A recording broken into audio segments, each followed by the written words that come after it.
네, 추경 처리를 둘러싸고 여야 3당 원내대표가 재협상에 나섰지만 결국 불발됐습니다. 어렵사리 열린 6월 임시국회도 결국 빈손으로 끝났는데요. 네, 문 대통령과 여야 5당 대표가 일본의 수출 규제 조치에 맞서 공동 발표문을 내놨지만 꼬여버린 국내 정치를 푸는 데는 역부족이었습니다. 두 분 전문가와 짚어보겠습니다. 배종우 세한대 교수, 장성호 건국대 행정대학원장 나오셨습니다. 네, 두 분 안녕하십니까? 어서 안녕하세요. 안녕하세요. 예. 자, 말씀드린 것처럼 6월 임시국회가 사실상 빈손으로 끝났습니다. 일단 여야 양측 모두 한 발짝도 좀 물러서지 않는 모습이거든요. 그렇습니다. 이제 굉장히 실망스러운 그런 상황이라고 볼 수밖에 없어요. 네. 더구나 일본은 계속해서 한국 때리기에 나서고 있고 더 나아가서 앞으로 화이트리스트에서 배제하면은 일파만파 일본의 수출 규제가 더 확산이 될 수밖에 없는데 이런 상황에서 우리 정치권 국회는 아무 결론도 내지 못했어요. 아시겠지만 지금 우리 국회가 지난 4월 5일부터 계속해서 국회 본회의도 못 열어가지고 법안 처리를 단 한 건도 처리하지 못했거든요. 예. 그리고 추경은 지금 86일째 처리하지 못하고 있어요. 그런데도 결국 이제 6월 임시국회가 아무 생산적인 결론을 내지 못하고 빈손으로 끝났고 더구나 이제 7월 임시국회에 대해서 일정도 잡지 못했어요. 아시겠지만 이제 지금 정부 국가 기관 중에서 국민의 신뢰도가 제일 꼴찌가 국회거든요. 예. 근데 이제 국회의원들 1인당 세비는 1억 원을 훨씬 넘고요. 보좌관은 9명이나 됩니다. 그래서 전체 사용 예산이 한 7억 정도 되는데 너무나 이것에 비하면 생산성이 낮는 그런 상황이죠. 그럼 이제 왜 이렇게 국회는 이렇게 한심한 정치를 하고 있는가? 결국 이제 주권자인 국민을 무시한다고밖에 볼 수 없거든요. 더구나 여야 모두 지금 다가오는 총선을 의식해서 정쟁을 유발하는 각자의 목소리만 부각하는 그런 정치를 하고 있지 않나 이렇게밖에 생각할 수밖에 없는데 하루빨리 좀 국민을 의식하고 국민을 두려워하는 정치를 해야 되지 않을까 이런 생각이 듭니다. 그럼 구체적으로 조율이 안 되는 부분을 살펴보자면 지금 한국당에서는 북한 목성 국정조사를 받든지 아니면 정경도 국방장관 해임 건의안 표결하자. 둘 중에 하나는 하자라고 이야기를 하고 있고 민주당에서는 둘 다 절대 안 된다. 어느 식으로 조율을 해야 된다고 보십니까? 뭐 정치는 서로 주고 받아야 되는데 한쪽에서는 뭐 달라, 한쪽에서는 안 된다. 이렇게 하면은 마찬가지로 7월, 8월 마찬가지로 국회가 열려도 예. 여러 가지 법안 처리라든가 아무것도 추경이라든가 이런 것들이 앞으로 나갈 수가 없을 것이다. 저는 그런 것들이 상당히 이제 안타깝고 법안 처리율이 지금 역대 사상 최악입니다. 지금 현재까지 29.2%에 불과한데 17대 때 53%, 18대 때 49, 19대 46, 그리고 20대 29.2% 정도밖에 안 되기 때문에 이쯤 되면은 이제 문호동 무임금을 적용할 정도로 우리 국회가 지금 정말 이렇게 이제 한심한 모습을 보이고 있는 것은 방금 말씀하셨지만 내년 총선을 앞두고 서로 정파적인 이익에 집착하기 때문에 그런 것이 아닌가 싶은데 목선 사건의 어떤 그 국정조사와 그리고 정경도 국방부 장관의 해임 건의안 처리 저는 두 개 다 여당이 받아도 상관이 없다고 봅니다. 다만 이렇게 받으면 목선의 어떤 국정조사 같은 걸 받으면 여러 가지 국정의 난맥상을 있던 없던 상당 기간 수세 국면에 집권 여당에 몰릴 가능성이 크지 않겠습니까? 이런 것들을 염려하는 것 같고 마찬가지로 정경도 국방장관 해임 건의안도 마찬가지로 국회 제적 과반이 찬성해야만 이것이 통과가 되는데 네. 결국은 현재 표 어떤 그런 분포를 보면 한국당이 110석밖에 되지 않기 때문에 이것 또한 국회를 통과할 가능성이 상당히 적습니다. 그러나 다만 정경도 국방장관 같은 경우는 대통령이 인사권자라는 그런 것들을 집권 여당이 보호하기 위한 보호막을 치는 것이고 그래서 결국 남은 것은 북한 목선 사건 국정조사 이것을 저는 민주당이 전향적으로 받고 그리고 추경을 국회에서 통과시키고 이런 어떤 주고받는 이런 협치를 좀 보여줬으면 좋겠는데 목선 같은 경우는 사실은 우리의 레이더망이 상당히 발달은 돼 있지만 목선이 뭐 한 척이 들어온 것을 레이더가 포착하기는 상당히 어렵다. 이런 것들이 현실이기 때문에 이런 것들을 집권 여당이 실질적으로 하면 여러 가지 해안 경계의 어떤 레이더망을 더 봉하는 그런 역할도 그런 기회도 가질 수 있지 않겠습니까? 그렇기 때문에 여당의 전향적인 모습이 저는 상당히 지금 중요한 시점이라고 봅니다. 네, 민주당에서 지금 야당이 상당히 무리한 요구를 하고 있다. 추경을 아예 포기해야 하는 강경 방안까지 좀 거론이 되고 있는 것 같은데 글쎄요, 뭐 정경두 장관 해임안을 좀 반대하는 것을 좀 어떻게 봐야 할까요? 지금 이제 정경두 해임안 표결 처리를 민주당에서 반대하는 것은 결국은 한국당의 이번 사태의 본질이 정쟁에 있다. 네. 계속해서 정쟁을 유발해서 민주당 흔들기, 더 나아가서는 청와대 여권 흔들기다 이렇게 보고 있는 것 같아요. 특히 이제 추경 같은 경우는 역대 최장으로 아직 처리가 되지 않고 있습니다. 86일째인데 이번 정부 들어서 평균 45일째인데도 불구하고 이렇게 처리를 안 하고 있는 것은 결국은 계속 발목 잡기를 하고 있다 이렇게 민주당이 보고 있는 거죠. 그래서 한 5번 정도 추경을 볼모로 삼아서 계속해서 지금 여권이 요구하고 있는데 지금도 맥락이 같은 얘기다 이렇게 보고 있는 거예요. 특히 예. 이제 정경두 국방장관 해임 건의안을 처리하겠다라는 것은 결국 이제 정경두 장관 한 사람만의 문제가 아니고 지금 안보 국방 문제를 때려가지고 청와대에서 지금 가장 성과로 꼽고 있는 남북 문제 그리고 북한의 비핵화의 평화적인 해결 문제 이것을 지금 흔들려는 그런 계산이 담겨 있다고 보기 때문에 지금 민주당에서도 말씀하신 대로 우리가 추경을 포기하면서까지라도 이 문제를 양보할 수 없다 이런 이제 강경론이 있거든요. 그러나 이제 동시에 또 온건론도 있어요. 그렇지만 결국은 추경을 처리해야 되기 때문에 우리가 양보해야 되는 것 아니냐 이런 얘기도 있는데 아직까지는 강경론이 좀 우세한 상황이고요. 예, 예. 이제 모레 문희상 국회의장 주재로 여야 3당 원내대표에 다시 만납니다. 그렇죠. 그럼 이 자리에서 7월 임시국회 얘기도 당연히 나올 수밖에 그렇죠. 없고요. 현재 이제 지금 문희상 의장 같은 경우는 어쨌든 간에 추경도 처리하고 정경두 국방장관 해임 건의안 표결 처리도 같이 해주자 이제 이런 입장이거든요. 그러면은 여권에서는 만약에 표결 처리를 했을 경우 이게 부결된다면은 제가 볼 때는 안 할 이유는 없는 것 같아요.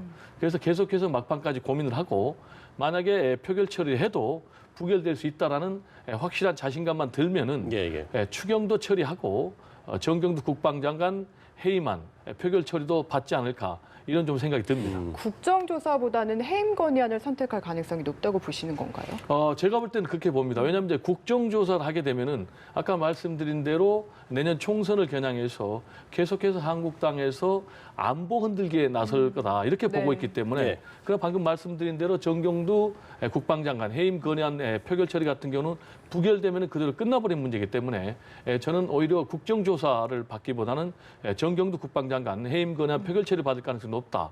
다만 지금 문재인 대통령이 정경두 국방장관을 교체하지 않고 그대로 끌고 가겠다, 안고 가겠다라는 입장을 밝혔기 때문에 네. 여기에 대해서 민주당 지도부가 굉장히 고민을 할 것 같아요. 그래서 반복드려서 말씀드린다면은 확실한 자신감만 있다면은 제가 볼 때는 받을 가능성이 높다 이렇게 봅니다. 네, 알겠습니다. 다음 이슈로 좀 넘어가 보죠. 문재인 대통령과 여야 5당 대표가 16개월 만에 한 자리에 모였습니다. 일단 일본 문제와 관련해서 초당적으로 협력을 하겠다 이렇게 모인 것만으로도 의미가 있는 것 같은데요. 글쎄 뭐 우리 정치 지도자들이 한 자리에 모이기가 상당히 어려운데 특히 황교안 대표는 문재인 대통령이 취임할 때 국무총리로서 만나고 두 번째 만나는 것 아니겠습니까? 예. 1대1 영수회담을 계속 주장해 왔는데 다행히 이번에 일본의 수출 규제와 관련해서 정당 대표 간에 5명이 청와대에서 모인 것 그 자체 전 성과는 없었다고 봅니다. 성과는 없었지만 우리 국민들한테 안도감을 일정 부분 심어주는 그런 계기가 됐고 물론 초당적으로 그리고 일본에 대해서 공동 대응을 하는 그런 모습은 우리 정치권에서 외교와 안보 그리고 국방 이런 것들은 초당적으로 대처를 하는 것이 전통적인 그런 모습인데 이번에 일본의 이런 어떤 수입 규제 문제를 가지고 우리 정치권에서 오래간만에 단일된 그런 모습을 보였다는 것. 물론 협의하는 것은 딱 한 가지밖에 없습니다. 그때 당시에 범국가적 차원의 비상협력기구 설치를 운영한다. 예. 이것도 선언적인 의미지 구체적으로 운영의 주체가 누구고 시행 방법은 무엇이고 어떤 과정을 거치고 시행하고 이것은 주체가 없기 때문에 일단 선언적인 의미로 지금 합의문이 아니고 공동 발표문 형식으로 네. 지금 발표를 하지 않았습니까? 물론 이렇게 모인 자체는 중요하지만 정치인들, 특히 대통령과 각 당 대표가 모였으면 예. 그래도 실질적으로 어떤 성과물을 내야 되는데 성과물을 내지 못하는 것은 우리 정치권이 그만큼 대화의 부재 속에 살고 있다. 그리고 강대강 대치하면서 내년 총선을 준비하는 데만 열중하고 있는 것이 아닌가 이런 아쉬움이 있고 이런 회담을 중요한 회담을 하기 위해서는 그 정당의 사무총장이라든가 각 그 책임자들이 사전에 서로 협의를 합니다. 협의를 예. 하는데 그런 협의 절차도 없고 청와대에서 공동 합의문 발표를 할 때도 서로 여러 가지 혼선이 있는 걸 보면 아직 우리 정치가 서로 여당과 야당 그리고 청와대가 서로 얼굴을 맞대고 진지한 마음으로 하는 것은 국민들이 보기에는 아직은 멀었다. 그렇게 저는 아쉬움이 남는다고 봅니다. 네. 저는 이제 좀 다르게 보는데 네. 이견은 있었지만은 상당한 의미가 있는 그런 회동이었다. 아시겠지만은 청와대 문재인 대통령이 여야 5당 대표 회동을 하겠다라고 제안을 했었는데 황교안 대표가 계속해서 회동 형식을 가지고 거부를 해왔지 않습니까? 네. 예. 그러다가 지금 일본의 수출 규제 이 문제가 터지면서 회동 형식 따지지 않고 황교안 대표가 회동에 임하면서 문재인 대통령과 여야 5당 대표 회동이 이루어졌는데 지금 비상 상황이거든요. 예. 그리고 일본의 한국 대리기가 더 강도가 높아질 수 있는 이런 상황에서 문재인 대통령과 여야 5당 대표들이 만났다는 것 그 자체로 굉장히 의미가 있고요.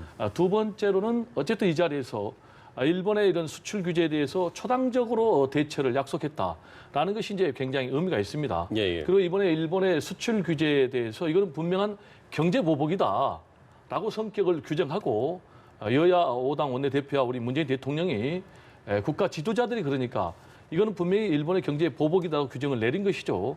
그래서 일본은 경제 보복 조치를 즉각 철회하고 앞으로 또 한국을 화이트리스트에서 배제하는 이것도 포기해라라는 것 아니겠습니까? 결국 이제 이거는 한일 관계를 위협하고 더 나아가서 동북아 안보 협력을 위협하는 것이기 때문에 일본은 이걸 포기해야 된다. 그리고 이 문제를 앞으로 외교적으로 해결해야 된다라면서 분명한 가이드라인을 제시했다는 것이 굉장히 의미가 있고요. 예. 또 하나는 이제 실질적인 대책을 마련하겠다라고 문재인 대통령과 여야 5당 대표들이 약속한 것도 굉장히 의미가 있어요. 물론 이제 문재인 대통령은 현재 국가 경제 펀더멘탈 그리고 부품, 소재, 장비를 더 국산화하기 위해서 법적 제도적인 지원을 해야 된다. 네. 이런 문구를 넣자고 그랬지만 이제 황교안 대표가 반대. 이건 이제 추경과 연기가 되니까 좀 문제가 있다라면서 이 부분을 좀 합의를 안 한 것은 아쉬움이 있지만 어쨌든 간에 함께 노력하기로 했고 이 부분도 상당한 의미가 있고요.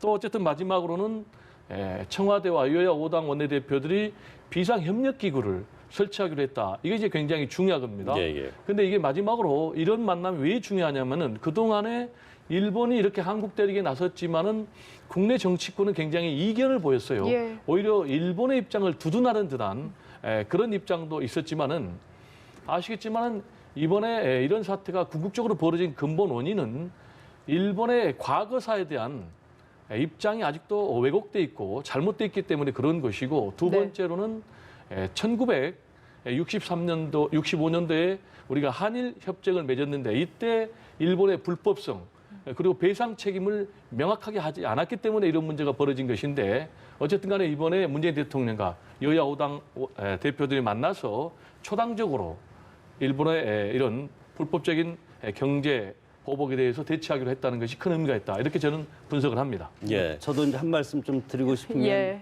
이 국민한테 이제 안도감을 주는 모습도 있었지만 불안감을 가중시킨 부분도 상당히 있었다고 봅니다. 네. 제1야당과 청와대 그리고 민주당 간에 서로 제의만 했지 서로 합의한 것은 별로 없지 않습니까?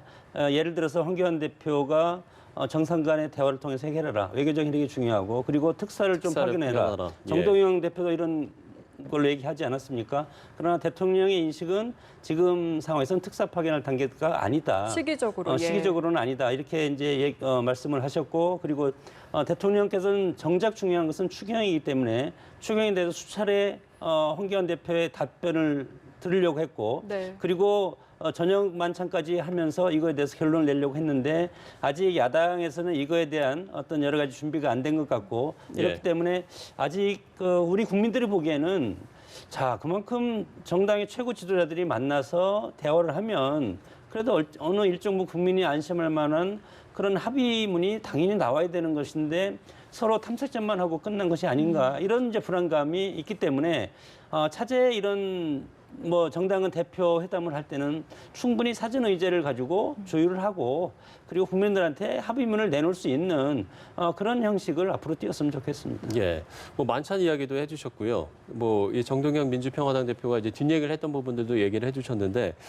황 대표가 이렇게 좀 여러 가지 부분에 대해서 좀 반대 의사를 표명한 부분에 대해서 좀 의도가 있다라고 보시나요? 어떻게 보세요? 뭐 황교안 대표는 당연히 의도가 있다고 봐야죠. 일단 예. 황교안 대표는 이날 회동에서도 자신의 존재감을 굉장히 부각하는 데 주력을 했어요. 그래서 다른 사람들보다 한 2배 정도 발언을 길게 했다고 그래요. 네. 그런데 이날 회동에서 뭐 나름대로 본인은 미리 상당히 준비를 하고 임했겠지만 제가 볼 때 가장 잘못한 것은 문재인 대통령의 만찬 제의를 거부한 것, 왜 그랬을까요? 거절한 것. 그것도 제가 볼 때는 뭐 아마 문재인 대통령 중심으로 가는 것을 원하지 않았던 것 같아요. 그러나 아시겠지만은 이번 정말 1년 넘게 14개월 만에 모처럼 만난 그런 자리 아니겠습니까? 그런데 우리가 아시겠지만 식사를 한다는 것은 기본적으로 신뢰하는 사람들하고 식사를 하거든요. 예. 그리고 설령 좀 감정이 좋지 않더라도 뭔가 음식을 나누다 보면은 마음이 열리고 마음이 열리다 보면은 소통을 하게 되는 거 아니겠습니까? 그리고 소통을 하다 보면은 자연스럽게 현재 정치권의 쟁점에 대해서도 제가 볼 때는 결론은 내리지 못하더라도 나름대로 상당히 근접할 수 있는 그런 좋은 기회인데 왜 이런 좋은 기회를 황교안 대표가 받아들이지 못했을까? 근데 명분은 뭐라고 하자면 다음 일정이 있다. 네. 그렇게 했는데 당초에 이 회동이 4시부터 한 2시간 정도 해가지고 6시에 끝날 끝나는 걸로 거였죠. 됐는데 3시간 정도 하면서 7시에 끝났거든요. 그러나 우리가 생각해도 대통령과 만나면은 굉장히 길어질 가능성도 있는 경우를 다 대비해야 되는 거 아니겠습니까?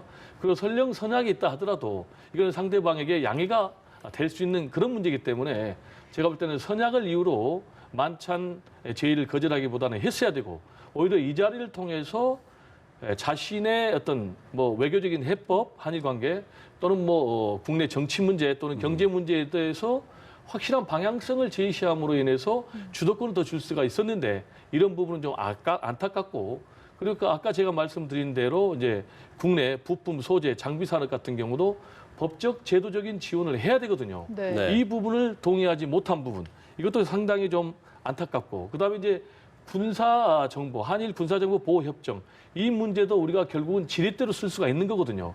한일 군사 정보 보호 협정은 결국 이제 한미일 군사 삼각동맹으로 연결돼 있기 때문에 이 문제를 흔들리면은 미국이 결국은 한일 갈등에 개입할 수밖에 없고 그렇죠. 뭔가 중재를 설 수밖에 없는데 이 부분도 반대했다는 게 좀 저는 아쉽고요. 그래서 정동영 대표가 이날 황교안 대표의 회동 모습과 관련해서 좀 통큰 정치가 필요하다 이렇게 따끔한 일침을 가했는데 앞으로는 좀 모범생도 좋지만은 정말 대권 주자가 되려면은 통큰 정치에 또 통큰 지도자의 모습도 보여줄 필요가 있지 않나 이런 생각이 듭니다. 네. 통큰 정치 상당히 중요한데 그 과거의 제왕적 대표들의 하는 행태가 사실은 대표가 결정하면 무조건 따라오는 시대가 이제 통큰 정치라고 저는 생각이 드는데 황교안 대표는 아직 당내 뿌리를 내리지 못하는 정치 초년이지만 당 대표를 하고 있지 않습니까? 정치적 공직자로서는 오랜 생활했지만 정치가로서는 아직까지는 그런 어떤 내공이 쌓이지 않은 네. 그런 모습이 있고 잘못하면 베이스에 말리고 흔들릴 가능성이 상당히 크고 청와대 회동 자체를 가지고도 김문수 전 대표는 상당히 비판을 페이스북에 하지 않았습니까? 이런 것들이 지금 황교안 대표를 주춤하게 만드는 것이고 내년 총선이 지나서 황교안 대표의 내부적인 어떤 그런 인적 네트워킹이 안정적으로 당내 지분을 가질 때는 확실하게 자기 목소리를 낼 수 있겠지만 지금 잘못 청와대에서 한마디를 하고 들어가면 당내에 가서 뭐 벌집 쑤시듯이 상당히 혼란스러울 가능성이 상당히 크기 때문에 즉각적으로 대통령과 대화를 하고 싶지만 대화를 하지 못하는 것은 정시 의제를 갖고 그 의제에 대해서 당내에서 여러 가지 의견 수렴 기간을 갖고 충분한 준비를 가지고 와서 대통령과 대화를 하겠다 이런 뜻이기 때문에 즉각적으로 이거에 대해서 뭐 저녁 일정 있으면 취소하면 되겠지만 그 취소를 안 하고 저녁 일정을 핑계대는 것은 아직은 당내에서 본인이 어떤 안건에 대해서 얘기를 하고 당내에 돌아와서 설명했을 때 이것을 방어할 수 있는 그런 힘이 아직은 저는 부족하기 때문에 그럴 수밖에 없지 않나 그렇게 생각이 듭니다. 황교안 대표가 오늘 SNS에는 청와대가 준비가 안 됐다. 오히려 청와대에서 뭔가 아무것도 안 했다. 이런 식으로 이야기를 했던데 여기에 대한 생각은 어떠십니까? 청와대가 준비를 안 됐다는 예. 것은 이제 황교안 대표가 계속 1대1 여야 영수회담 제의를 하지 않았습니까? 네. 그 의제에 대해서는 충분히 준비되었다는 것은 청와대에서 이걸 받을 수 없는 상황입니다, 지금. 황교안 대표가 얘기하는 것은. 그렇기 때문에 황교안 대표도 여야 영수회담을 한다고 하더라도 청와대가 황교안 대표의 말을 100% 수용할 수는 없을 것이다. 그만큼 여러 가지 지금 전국의 해법이 경제정책이라든가 모든 것들이 다 지금 가파르게 서로 지금 대치정국을 형성하고 있지 않습니까? 예. 청와대도 지금 황 대표의 이런 것들 다 수용을 하면 이 지지층들을 중심으로 해서 상당히 분란이 일어날 가능성이 크기 때문에 청와대도 상당히 곤혹스러울 가능성이 크고 네. 그것이 준비가 안 된 것이 아니고 여러 가지 정당의 색깔 그리고 정권의 방향 이런 것과 황교안 대표가 요구하는 것과 다르기 때문에 지금 그런 말을 표현을 쓸 수밖에 없다고 봅니다. 예. 그런가 문 대통령하고 황 대표의 90초간의 이제 밀담을 나눈 것도 좀 주목을 받았는데 여기서 좀 어떤 이야기들이 오갔을까요? 뭐 가장 중요한 문제가 오갔지 않겠습니까? 그럼 뭐가 가장 중요할까? 제가 볼 때는 두 가지 같아요. 하나는 어쨌든 간에 문재인 대통령하고 황교안 대표의 단독 회동 문제가 있을 것 같고 또 하나는 지금 한국당에서 가장 골치 아프면서도 중요한 문제가 지난번에 패스트트랙 과정에서 물리력을 동원해 가지고 지금 고소고발된 예. 59명 이 문제를 지금 어떻게 해결할 것인가가 상당히 중요한 문제인데 근데 90초, 1분 30초 30초 밖에 되지 회동에서 않습니다. 이 두 가지 얘기를 다 할 수가 있었겠습니까? 없었죠. 할 수는 예. 있죠. 있나요? 왜냐면 핵심만 네. 얘기만 충분히 할 수 있어요. 왜냐하면 제가 한번 해볼까요? 자, 네. 꼭 우리 둘이 단독 회동해야 되겠습니다. 네, 제가 지금 그리고 시간을 재고 현재 있습니다. 예. 고소고발돼 있는 이 문제도 앞으로 좀 전향적으로 해결해야 되겠습니다. 하면은 20초도 안 걸려요. 그러네요. 할 수 있긴 하네요. 그 예. 충분히 할 수 있어요. 근데 다 했을지 어쩔지는 모르겠는데 중요한 것은 이 단독 회동에 대해서는 문재인 대통령 입장에서나 또 황교안 대표 입장에서 다 필요한 거거든요. 왜냐하면 문재인 대통령 입장에서 이제 어쨌든 간에 여야 5당 대표들을 만났잖아요. 예. 그러면 1대1 회동을 해도 전혀 형식의 문제가 없는 거죠. 그리고 지난번에도 여야 5당 대표 만나고 그다음에 따로 만나겠다 했으니까 그리고 이제 황교안 대표는 계속해서 자신이 정치의 중심에 있다는 것을 보여줘야 하기 때문에 제가 볼 때는 이제 문재인 대통령과 1대1 회동을 할 것 같고요. 이제 중요한 것은 만나는 것은 매우 중요하다고 제가 계속해서 정치에서 중요하다고 인정을 했지만은 예. 이제는 뭔가 결과물을 내야 됩니다. 그래서 문재인 대통령도 그렇고 황교안 대표도 그렇고 뭔가 내년 총선을 겨냥한 명분상키용의 회동은 의미가 없다. 지금 경제가 어려우면 경제 살리기 위해 대한 구체적인 해법을 내놔야 되고 지금 한일 간의 지금 무역 전쟁, 경제 전쟁으로 더구나 이제 안보 전쟁으로까지 비화될 수 있는데 예. 이 문제에 대해서 함께 머리를 맞대서 해법을 내놓는 그런 좀 생산적인 회동이 돼야 된다. 이런 말씀 좀 드리고 싶습니다. 마지막으로 황교안 대표 관련 이야기 하나 더 짚어보겠습니다. 지금 이승만 전 대통령 추모식에 참석을 했다가 물세례를 당했거든요. 우리공화당 지지자였다고 하는데 내용 좀 전해주시죠. 참 좀 안타깝습니다. 이 성숙된 이제 시민의식이 될 때도 됐는데 이 물을 뿌리는 것 자체도 사실은 이제 폭력이라고 이제 생각이 드는데 물론 그런 이유가 있을 것 때문에 이제 물세례를 하고 이제 병을 던진다든가 이렇게 하는데 박근혜 전 대통령의 탄핵과 관련된 네. 그런 것이 아닌가 이렇게 이제 추측이 들고 예. 당대표 선거 당시에 황교안 대표한테 질문을 했습니다. 황교안 대표가 앞으로는 대선에 가서도 마찬가지로 가장 곤혹스러운 것이 박근혜 전 대통령 때 국무총리였다는 거 그리고 박근혜 대통령의 탄핵에 대해서 어떻게 생각하냐 그리고 앞으로 사면에 대해서 어떻게 생각하냐 이런 것일 텐데 우리 공화당 입장에서는 뭐 박근혜 대통령이 억울하게 감옥에 있고 이것을 지금 풀어줘야 된다 이런 뜻 아니겠습니까? 네. 그리고 탄핵은 잘못되었다. 이때 당시에 황교안 대표 후보자가 세모라고 그랬습니다. 세모라고 말했습니다. 황세모라는 별명이 그래서 있었죠. 예. 그 물병을 던진 10여 명의 그 지지자들이 세모황 온다. 그리고 당신이 사람이냐? 이것은 의리가 없다는 겁니다. 박근혜 대통령이 국무총리 임명하고 마지막 권한대행까지 해줬는데 그렇게 해주는 사람이 국무총리 할 때 뭐 작은 방에 침대라든가 뭐 그리고 탁자 이런 것도 놔달라고 했는데 그런 것도 무시하고 그렇기 때문에 인간의 도리를 못하고 어떤 의리가 없는 그렇게 해서 이제 변환하기 때문에 그것이 과격하다 보니까 뭐 어떤 기물을 던지는 것이 아니고 손에 있는 물을 뿌리고 그래서 뭐 최근에 성주, 광주, 서울 세 번에 걸쳐 지금 물세례를 받았는데 그렇죠. 예. 황교안 대표는 여기에 대해서 저는 제 갈 길을 가겠다 이렇게 한 것은 정치인은 숙명입니다. 반대파도 수렴하고 나한테 돌을 던지는 사람도 내 편으로 끌어안아야 되는 것이 정치인들의 어떤 숙명인데 결국은 그겁니다. 황교안 대표가 앞으로 보수 대통합을 하지 않으면 지금 집권당인 민주당 후보한테 박빙의 승부를 하기가 어렵습니다. 네. 이런 상황에서 친박과 박근혜와 이제 같이 가겠다 이런 비판이 있어도 그러나 다만 탄핵과 관련해서는 이것이 이제 법적인 문제이기 때문에 지난번에 세모라고 했죠. 개인적으로는 이것이 안타깝지만 그러나 법적으로는 사법부의 판단을 존중할 수밖에 없다. 이렇게 말할 수밖에 없을 겁니다. 앞으로도 그런 상황에서 이제 이런 사건이 이제 발생을 했는데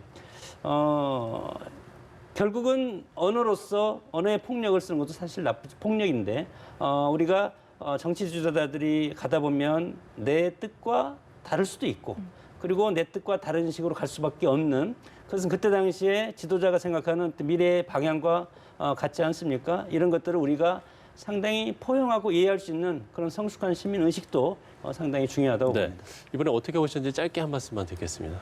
이제 한마디로 얘기하면 굉장히 어려운 입지에 처한 황교안 대표의 모습을 상징적으로 보여진 사건이라고 봐요. 네. 왜냐하면은 물세례를 받을 수는 있지만은 어느 한쪽에서 일관되게 받아야 되는데 지금 황교안 대표 같은 경우는 좌우 양쪽에서 물세례를 받았거든요. 예. 특히 아시겠지만 우리공화당을 중심으로 앞으로 계속해서 더 탈당 세력들도 있을 것이다라는 이제 그런 전망까지 나오는 굉장히 흔들리는 상황인데 이럴수록 자신의 정체성을 분명히 해야 됩니다.